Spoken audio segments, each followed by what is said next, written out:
গলা আসে নাই আমরা কি করব আমি স্টেয়ার লেয়ার বুঝায় স্টেয়ার লেয়ার তারপর হচ্ছে পিএলএন কি এটা আমরা এখান থেকে স্টার্টিং তাহলে প্রথমে রাইজার তারপর ট্রেন আবার রাইজার আবার ট্রেন এইভাবে আমরা প্রত্যেকটা কর্নার করে দিতে হবে সবাই বুঝতে পারছি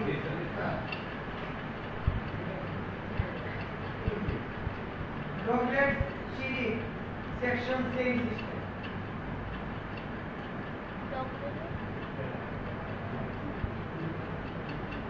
আছে এতটুকু বুঝছি কিনা বলুন জি স্যার তাহলে রাইজারও পাইলাম আবার কি পেলাম ট্রেড এবার আমাদের যে কাজটা এই ট্রেডটা কি যেমন আমি এটাকে পার্টিকেলটাকে ডিলিট করে দেব পার্টিকেল কি বললাম ডিলিট এইটাকে যখন এই ট্রেডটা এটা কি সোজাসুজি ভাবে এইভাবে গেছে না রাউন্ড আছে রাউন্ড ট্রেড রাউন্ড না এর জন্য আমাদেরকে এখন এই বাইরে শিফট করতে হবে নিতে হবে তার জন্য আমি আবার এসে গেলাম দিয়ে Excel enter H enter sorry V enter আমি এখন বাইরে শিফট বুঝছে বাইরে শিফট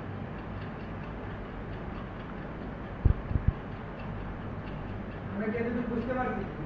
এখন হচ্ছে এই যে প্রতিটা বোর্ডের প্রত্যেকটা কর্নারে আমরা লাইন নিব কিন্তু এই লাইনটা আমরা আর কি লাইন কারণ এটা আমাদের রাউন্ড শেপ এটা কি সিঁড়ি রাউন্ড সিঁড়ি এটাকে বোঝানোর জন্য আমরা পিএল এন্টার দেব কি এন্টার তাহলে আমি আগে স্পেল এন্টার শুরু করে দিই পিএল এন্টার আমি এখানে একটা ক্লিক করলাম এই সেকেন্ড লাইনে ক্লিক করার আগে এ এন্টার দেব কি এন্টার দেব এ এন্টার কি এন্টার এ মানে কি আর এ মানে কি আর এই যে প্রত্যেকটা কর্নারে এখন উঠে যাও পারবো না সবাই প্রত্যেকটা কর্নারে জাস্ট উঠে যাবো আর কিছু কোনো কাজ নাই আমি এখানে এসে এই কর্নারে ক্লিক করব না কারণ কি এখানে ওয়ালের বাধা আছে না তাহলে এটা কি আমি পুরো স্ট্রেট দেখতে পাবো কি পাবো স্ট্রেট জন্য এখানে থেমে গিয়ে এই লাইনটা দিয়ে আমি লাইন নিয়ে এই লাইনটাকে জাস্ট এই লাইনের সাথে কি করে দিব জয়েন করে কি করে দিব এরপরে আমরা এই ভার্টিক্যাল বুঝতে আবার দেওয়ার পর এটা কি রাউন্ড সিঁড়ি মনে হচ্ছে না বেশি কাজ হয়ে গেছে না এই কষ্টটা আমাদের এই জায়গায় জাস্ট এই লাইনটাকে সিলেকশন করে প্রত্যেকটা মিড পয়েন্টকে অনুমান করে তোমরা এটাকে সাজাইতে হবে যেটা উপর দিকে যাবে উপর দিকে যেটা নিচ দিকে আসবে নিচ দিকে আমি কি বুঝাইতে পারছি সবাইকে যেমন এটা বেশি কাজ এটাকে আর একটু স্মুথ করি এটা বেশি ভিতরে চলে গেছে এটাকে আর একটু বাইরে দিয়ে দিতে হবে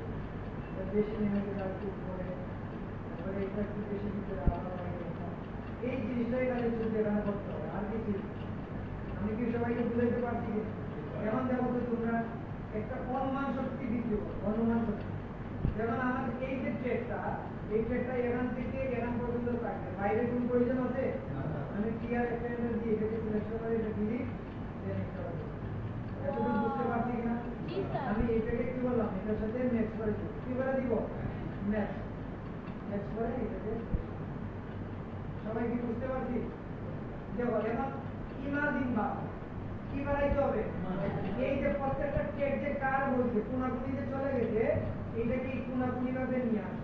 এটাকে সমতল পাওয়ার দরকার নেই এটা কোনাকুনি এঙ্গেল চিন্তা করো কি চিন্তা করবা এঙ্গেল এবং যদি আমি এটাকে হ্যাঁ ঠিক আছে তো এই জিনিসটা কোনাকুনি ভাবে একটু কোনা এনে ছবি একটু অ্যাঙ্গেল করে দেয়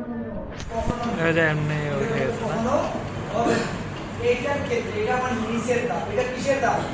নিচে যেমন আমি কিসের দাব উপরের দাবে আগে কাকে দেখছিলাম বাইরে আগে কাকে তারপর আর নিচের দাবে আগে তারপর আমরা কি বুঝতে পারছি তাহলে ভিতর বাহির এই দুটোই এই যারা আঁকলাম সেম এবং এইটাকে কল্পনা করতে হবে তোমাকে এই সিঁড়িটা এইদিকে গিয়ে আবার এইদিকে রাউন্ড ইমাজিন বানাইতে হবে কি বানাইতে হবে মানে কল্পনা শক্তিকে অনেক স্ট্রং করতে হবে এটা নাহলে স্পাইন বুঝাইতে পারো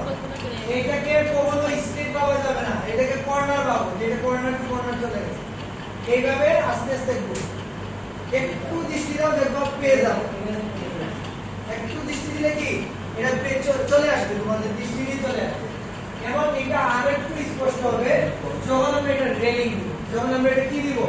রেলিং দিব আমরা শেষ করি একটু জি স্যার আমরা যদি সময় আজকে নাও পাই কোনো অসুবিধা নেই কালকে আবার প্র্যাকটিস করবো না পারলে আবার আমরা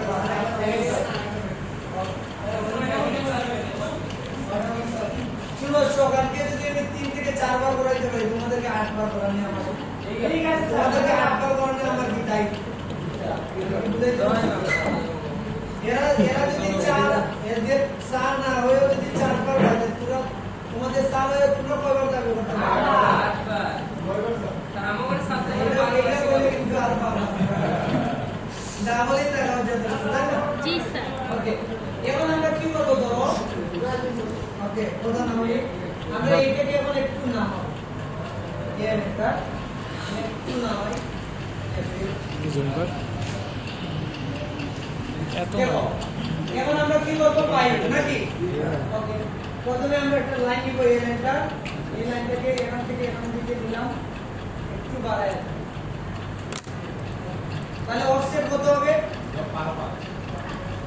কত বাকি ছিল আমাদের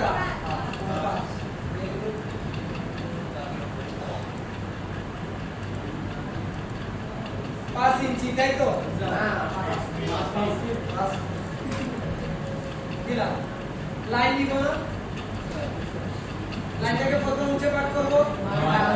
ওকে কি এন্টার বিআইবি সিলেক্ট তারপর কত 9